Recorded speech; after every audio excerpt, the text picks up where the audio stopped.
Benang kusut pendistribusian bansos yang tidak merata dan belum tepat sasaran, saya pikir harus segera diurai.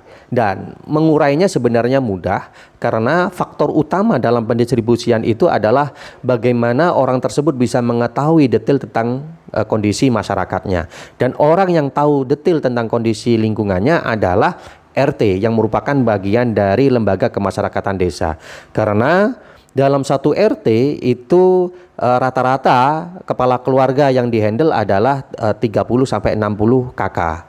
Nah, kalau sudah tahu bahwasannya faktor utama RT itu adalah yang berperan bisa untuk pemerataan pendistribusian bansos, maka segera dilakukan musdes. BPD segera menyelenggarakan musdes yang melibatkan perangkat desa, termasuk itu kepala desa. Kemudian keseluruhan dari RT, RW, dan Kasun itu semua diundang dalam musdes tersebut, termasuk dari unsur-unsur kelompok masyarakat juga diundang. Kemudian lakukan penyuluhan bagaimana cara untuk pendistribusian bansos yang tepat sasaran. Nah, setelah disepakati, maka lakukan yang namanya pelatihan. Nah, peserta dari pelatihan yakni adalah ya termasuk kepala desa, kemudian perangkat desa, kemudian RT, RW, Kasun, dan unsur-unsur masyarakat. Itu dimasukkan dalam satu pelatihan tersebut. Tentu ini mengundang dari dinas sosial yang nantinya sebagai perantara untuk memberikan materi tentang pendistribusian masalah bansos. Nah, setelah pelatihan ini sudah selesai, yang paling penting dalam pelatihan ini bahwa peserta itu bisa menggunakan aplikasi cek bansos lewat HP. Jadi semua harus bisa menggunakan aplikasi cek bansos. Kemudian kedua, materi yang didapat dari pelatihan adalah bagaimana para peserta, keseluruhan peserta ini bisa tahu cara menilai kondisi ekonomi masyarakat di lingkungannya. Kemudian tahu bagaimana cara menverifikasi dan menvalidasi terhadap kondisi yang sebenarnya tentang keadaan ekonomi dari masyarakat tersebut. Nah, setelah semua ini pelatihan ini berjalan dengan lancar, maka tinggal aplikasi di lapangan. Nah, tentu dalam proses aplikasi di lapangan khususnya untuk RT dan RW yang memang secara keuangan mereka tidak digaji, tapi mereka dapat insentif yang jumlahnya tidak besar lah untuk meningkatkan kinerja mereka. Nah, boleh ditambah insentif tambahan akomodasi. Katakanlah tambahan akomodasi itu 500.000 per RT, saya yakin itu sudah cukup. Karena apa? Dari 60 kakak tidak semuanya itu yang harus diverifikasi. Mungkin hanya 10% dari masyarakat miskin yang ada di situ. Sehingga 500 sudah cukup untuk tambahan akomodasi.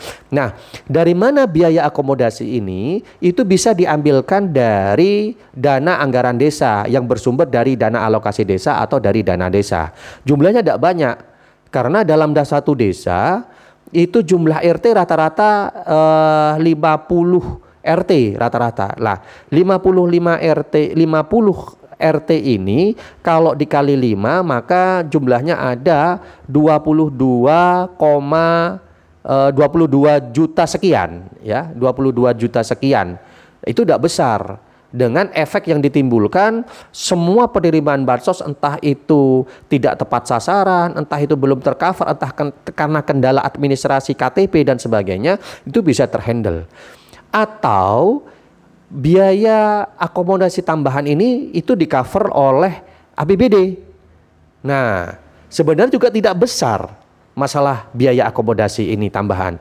Kenapa? Karena sumber APBD, dana anggaran APBD kabupaten itu besar. Contoh di Jember itu ada 4 triliun lebih anggaran APBD-nya. Nah, sedangkan untuk proses pendistribusian bansos yang tepat sasaran ini, penambahan akomodasi untuk RT itu 500. Nah, di Jember itu ada 13,7 ribu RT kurang lebih. Anggap 14.000 RT. 14.000 RT kali 500.000 itu ada 7 miliar, hanya 7 miliar yang digunakan untuk biaya akomodasi.